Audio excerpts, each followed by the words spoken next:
Buenos días, contadores y contadoras de la historia. Uno de los argumentos más usados por los no creyentes en alguna de las religiones judeocristianas es mencionar que se basan en una serie de libros llenos de fantasía, monstruos, demonios y demás, es decir, la Biblia. Pero ¿qué decir cuando se comprueba algún hecho y o lugar del Antiguo o Nuevo Testamento? ¿Pura coincidencia? ¿Estamos ante una verdad que no queremos escuchar? Hoy, en la historia que no te cuentan, 10 hallazgos que comprueban hechos de la Biblia. La existencia de Poncio Pilatos. Poncio Pilato fue un personaje controvertido, básicamente por su ambigua gestión de la denuncia presentada contra Jesús por los judíos con los principales sacerdotes en cabeza, pero también por el escaso respaldo de referencias documentales y nula evidencia arqueológica sobre su persona. Solo a partir de 1961 entró definitivamente y sin cuestionamientos en el mundo de la realidad histórica, convirtiéndose desde entonces en un elemento más que corrobora la historia bíblica. En 1961, el doctor Antonio Froba y su equipo descubrieron en el yacimiento arqueológico de Cesarea Marítima un bloque de piedra caliza tallado con partes de una inscripción que de forma incuestionable hace referencia al Poncio Pilatos de los registros bíblicos. Dicho bloque apareció durante la excavación entre los restos de un teatro construido por Herodes I hacia el periodo entre los años 22 al 10 a.C. Se cree que el trozo formaba parte de un edificio construido probablemente en honor al emperador Tiberio, que gobernó el Imperio Romano entre el año 14 y el 37 después de Cristo, y que ese trozo fue reutilizado en el siglo IV en unas escaleras de acceso a las gradas del mencionado teatro de la ciudad Cesarea Marítima. Lo que queda del dañado bloque original es un trozo que en la superficie tallada alcanza algo más de 3/4 por medio metro. El texto de las 4 líneas que queda aún legible es el siguiente: Poncio Pilato, prefecto de Judea. El jardín de Herodes el Grande. El rey Herodes, mejor conocido en la Biblia por ordenar la muerte de los infantes menores de 2 años que podían ser el Mesías en Belén de Judá y sus alrededores, resulta que tenía una afición por la jardinería. Varias muestras del suelo de excavaciones en su palacio de Jericó, tomadas hace casi medio siglo, fueron analizadas recientemente y las partículas de polen revelaron una horticultura sofisticada. Pinos en miniatura, ciprés, cedro y árboles de olivo crecieron en ollas de barro que fueron originalmente recuperadas por el arqueólogo Ehud Netzer. Muchas de estas especies de árboles podrían no haber crecido típicamente en el desierto de Jericó, haciendo que el jardín sea una demostración de la grandeza de Herodes, pues era una hazaña en la horticultura que estaba destinada a impresionar a los visitantes y diplomáticos que eran recibidos en su palacio. Las crucifixiones. La práctica romana de la crucifixión es bien conocida desde fuentes antiguas, incluyendo los relatos cristianos de la muerte de Jesús, pero hasta diciembre del 2021, la única evidencia arqueológica de la crucifixión había sido encontrada en una cueva de entierros en Israel en 1986. En este mes se anunció que un esqueleto había sido excavado en una tumba de Inglaterra. Los restos contienen un clavo incrustado en la parte trasera de un pie derecho. El enterramiento data de alrededor del año 400 a.C., durante la ocupación romana en Inglaterra.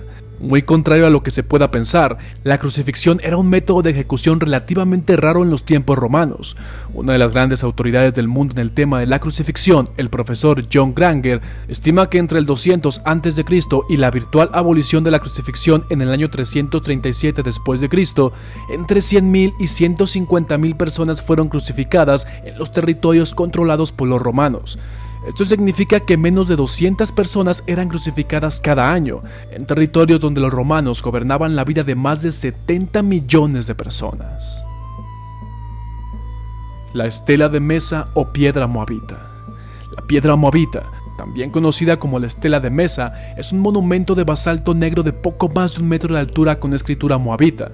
Data del 835 a.C. y se encontró en agosto de 1868 por F. A. Klein, un misionero alemán de Jerusalén, en tierras de la antigua Moab, exactamente en Dibán, Jordania. Tiene exactamente 124 centímetros de altura, 79 de ancho y 36 de espesor. Hace referencia a personajes bíblicos como el rey israelita Omri y el rey moabita Mesa.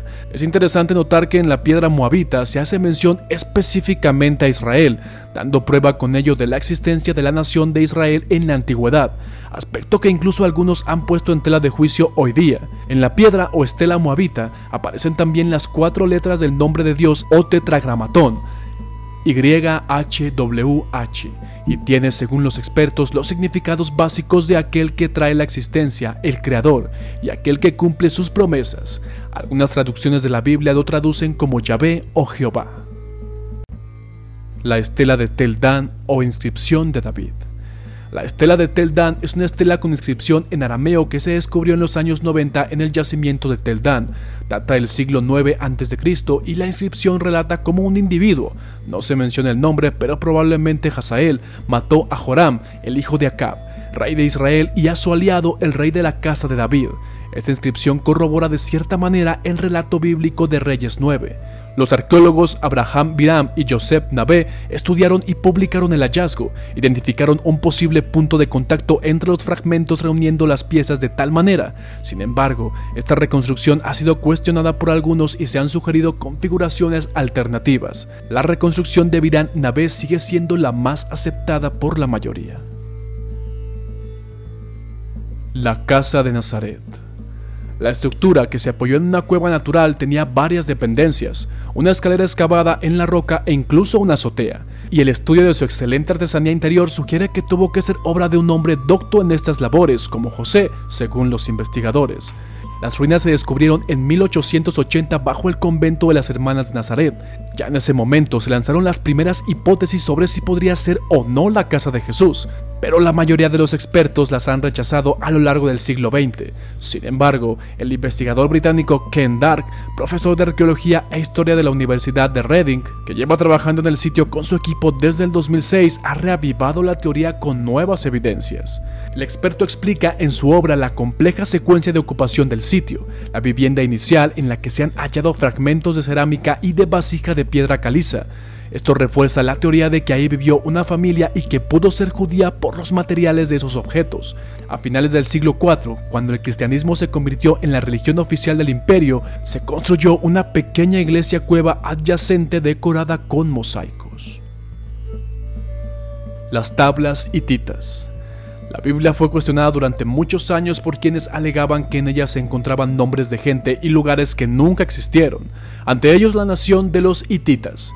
No fue hasta 1906, 3000 años después de que la Biblia lo declarara, que Hugo Winkler descubrió 10.000 tablillas de arcilla que documentaron la historia de la nación hitita. Además, también se conoció que esta área era la capital de la nación hitita. En Josué 11 leemos acerca de los cananeos, los amorreos y los hititas, dejando así en claro que lo declarado por la Biblia era verdad. El diluvio universal. Y murió toda carne que se mueve sobre la tierra, así de aves como de ganado y de bestias, y de todo reptil que se arrastra sobre la tierra, y todo hombre, todo lo que tenía aliento de espíritu de vida en sus narices, todo lo que había en la tierra murió. Concluye el Génesis.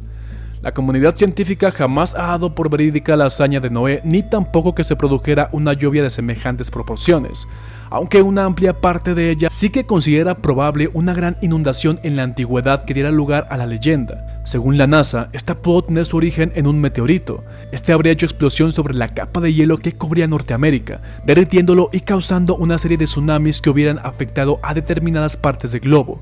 La teoría más compartida ha sido formulada por los geólogos marinos William Ryan y Walter Pittman. Sostienen en su libro El diluvio de Noé que el fenómeno se habría producido hace 7500 años en lo que hoy conocemos como el Mar Negro. En aquel tiempo, un lago de agua dulce de mucho menor tamaño y habitado en sus orillas.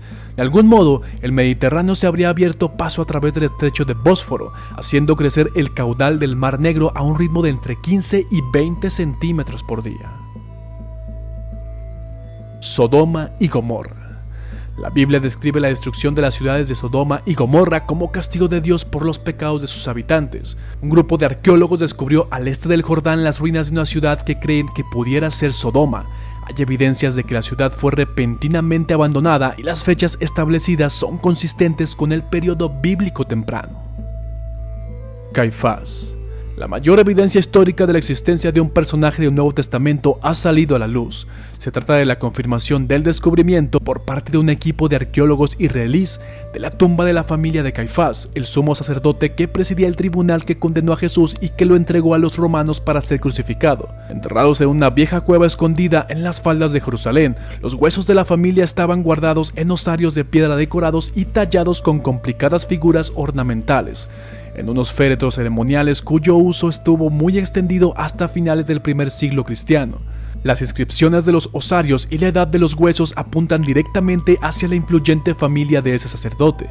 La cueva funeraria se encontraba en muy buen estado de conservación y en ella aparecieron 12 osarios de piedra caliza. Según ha descrito Zvi Greenwood, arqueólogo jefe de Jerusalén, como era costumbre en la época, los cuerpos fueron depositados en unos nichos excavados en la cueva, y una vez que la carne se descompuso, los huesos fueron guardados en los osarios. Uno de ellos llevaba escrito, entre intrincados decorados con forma de rosetas, este dato: José, hijo de Caifás. José era otro de los nombres del sumo sacerdote judío conocido como Caifás, quien gobernó en Jerusalén entre los años 16 y 36. Dentro de este féretro estaban los huesos de un hombre de unos 60 años. Al final la decisión está en cada uno de nosotros. Creamos o no, los descubrimientos que indaguen en el pasado serán siempre interesantes y emocionantes. Yo soy Fernando Magaña. Nos vemos en la próxima.